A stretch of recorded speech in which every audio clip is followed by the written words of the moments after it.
वजीर आजम इमरान खान और वजीर खारजा शाह महमूद कुरैशी ने हालिया दिनों कुछ परेशान कुन बयानात दिए हैं। इनके नतीजे में मुल्क में और बैरून मुल्क इश्तियाल फैला। लोगों ने गम गुस्से के अलावा तशवीश और मायूसी का इजहार किया, लेकिन दोनों रहनुमा अपने बयानात पर कायम हैं।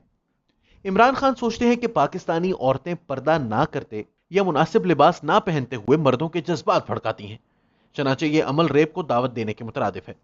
ये बात करते हुए उन्हें यह ख्याल नहीं आया कि बच्चे, लड़कों और लड़कियों के रेप होने में उनके लिबास का कोई अमल दखल नहीं होता।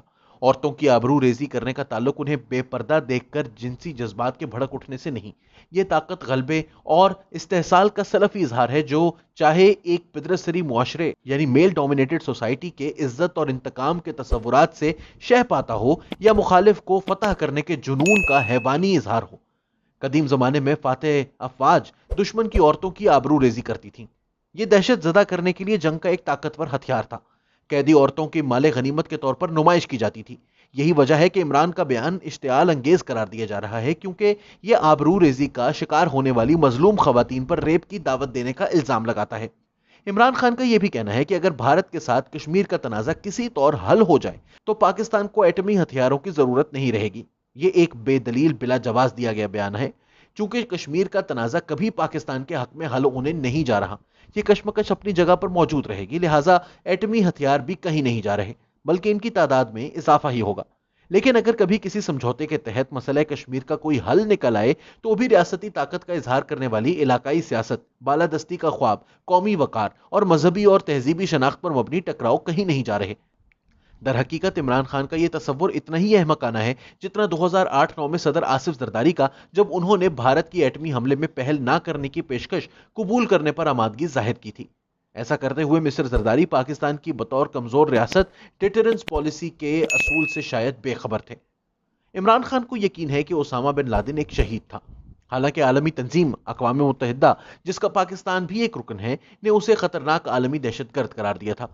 दर हकीकत मई 2011 में अमरीकी मरीन कमांडोज ने एबटाबाद के एक मकान में ऑपरेशन करते हुए ओसामा बिन लादेन को उठा लिया तो सदर पाकिस्तान और चीफ ऑफ आर्मी स्टाफ ने सदर ओबामा को इस अजीम कामयाबी पर मुबारकबाद दी थी। आज जब पाकिस्तान को अफगानिस्तान में अलकायदा और इसके इत्तेहादी तहरीक तालिबान पाकिस्तान की तरफ से शदीद खतरात लाहक हैं, वजीर आजम पाकिस्तान की जबान से अलकायदा के लीडर को बतौर शहीद एक हीरो करार देना इंतहाई सदमे वाली बात है। अपने लीडर की तरह शाह महमूद कुरैशी ने भी आलमी सतह पर पाकिस्तान के लिए कोई शर्मिंदगी का मौका हाथ से जाने नहीं दिया। जब पूछा गया कि क्या ओसामा बिन लादेन दहशतगर्द था या शहीद, तो मौसूफ ने संजीदगी से कहा, मैं इसका जवाब नहीं दूंगा। यह बात इस वक्त कही गई जब आलमी मीडिया उनके CNN पर यहूद मुखालिफ बयान को उजागर कर रहा था कि पाकिस्तानी वजीर खारजा यहूदियों और सहूनी इंतहा पसंदों में फर्क करने से कासिर हैं।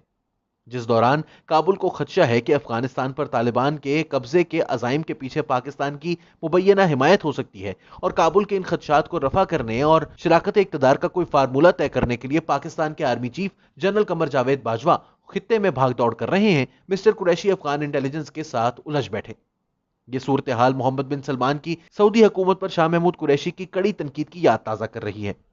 मिस्टर कुरैशी का कहना था कि सऊदी अरब OIC में पाकिस्तान के कश्मीर की मौकफ की हिमायत नहीं कर रहा। इसके बाद जनरल बाजवा की सरतोड़ सफारती कोशिशों के बाद कहीं जाकर होने वाले नुकसान का अजाला हुआ था, ताकि सऊदी अरब की तरफ से मिलने वाली इमदाद पाकिस्तानी सियासत की सांसें बहाल रखे। तहरीक इंसाफ के रहनुमाओं की उलझन की वजह साफ जाहिर है।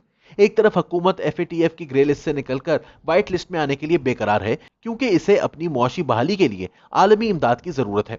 यही वजह है कि ये आलमी मालियाती इदारों जैसे कि IMF, आलमी बैंक, एशियाई तरक्याती बैंक वगैरह और अमेरिका, यूरोपीय यूनियन और सऊदी अरब जैसे ममालिक को खुश करने की तगोदौ में है।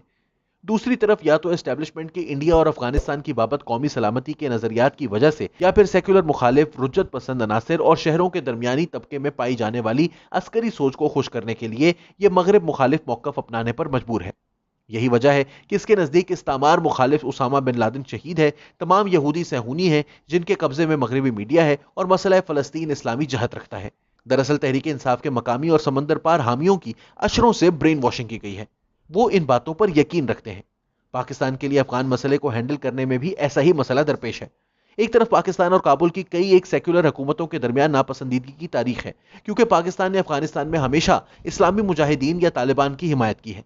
ताहम इस वक्त पाकिस्तान तालिबान के काबुल पर कब्जे की भरपूर हिमायत करने से पीछे हट गया है, क्योंकि इसकी वजह से अमेरिका और आलमी बरादरी की तरफ से सख्त रद्द अमल आएगा और इस्लामाबाद को इन ममालिक से रकम और हथियारों की जरूरत है। در حقیقت افغانستان میں ایک اور خانہ جنگی کے خدشات گہرے ہوتے جا رہے ہیں۔ قریبی ہمسائے ممالک کی حمایت سے نسلی بنیادوں پر وجود میں آنے والے دھڑوں کے امکانات تشویشناک ہیں۔ اس کی وجہ صرف یہ نہیں کہ بھارت کو مداخلت کا موقع مل جائے گا، بلکہ یہ کہ تحریک طالبان پاکستان اور القاعدہ کی سرحد پار سے پاکستان میں دہشت گردی کی کارروائیاں شروع ہو جائیں گی، اور مہاجرین کی ایک اور کھیپ پاکستان میں داخل ہو کر ہماری پہلے سے ہی غربت زدہ ریاست پر ناقابل برداشت بوجھ ڈال دے گی۔ اس سے وضاحت ہوتی ہے کہ عمران خان پاکستان میں ٹھکانے حاصل کرنے کے امریکی مطالبے کو مسترد کرنے پر کیوں اتنے دو ٹوک ہیں۔ امریکی افغانستان میں طالبان پر نظر رکھنے اور ان پر بمباری کرنے کے لیے ٹھکانے چاہتے ہیں۔ اسٹیبلشمنٹ تو چاہے گی کہ امریکی ڈرون تحریک طالبان پاکستان اور القاعدہ کو نشانہ بنائیں۔ فاٹا اور بلوچستان میں اسٹیبلشمنٹ مخالف قوم پرستی کے ابھرنے سے پتہ چلتا ہے کہ پاکستان کی خارجہ پالیسی کے مسائل تحریک انصاف کی بد انتظامی کی وجہ سے کتنے سنگین ہوتے جا رہے ہیں۔ وہ ان سے نمٹنے کے لیے داخلی سیاسی اتفاق رائے اور استحکام پیدا کرنے میں ناکام ہو چکی ہے۔ رواں ہفتے اسٹیبلشمنٹ مخالف پشتون قوم پرست عثمان کاکڑ کی پراسرار موت، کچھ کا کہنا ہے قتل، پر لاکھوں سوگواران باہر نکلے، جبکہ وزیر اعظم اور وزیر خارجہ جنسی حملے پر یا یہود مخالف تبصرے کرتے رہے۔ تحریک انصاف اور مسلم لیگ نون نے پارلیمنٹ میں ایک دوسرے پر بجٹ کے مسودے خوب برسائے۔ کیا ہوا اگر اس سے چند دن خیبر پختونخوا پولیس نے احتجاج کرنے والے پشتون قوم پرستوں پر گولی چلا دی، جس سے 3 افراد جاں بحق اور درجنوں زخمی ہو گئے؟ بے شمار احتجاجی مظاہرین کو حراست میں لیا گیا۔ کیا ہوا اگر بلوچستان میں طالبان کے حامی پاکستانی پشتون لشکر سرحد پار کر کے افغان طالبان کے ساتھ مل کر جنگ کرنے کے لیے تیار ہیں؟ اس دوران تحریک طالبان پاکستان بھی پاکستان میں دہشت گردوں کو بھیجنے کے لیے کمر کس چکی ہے۔ یہ ہے تاریخ کا کمر توڑ بوجھ۔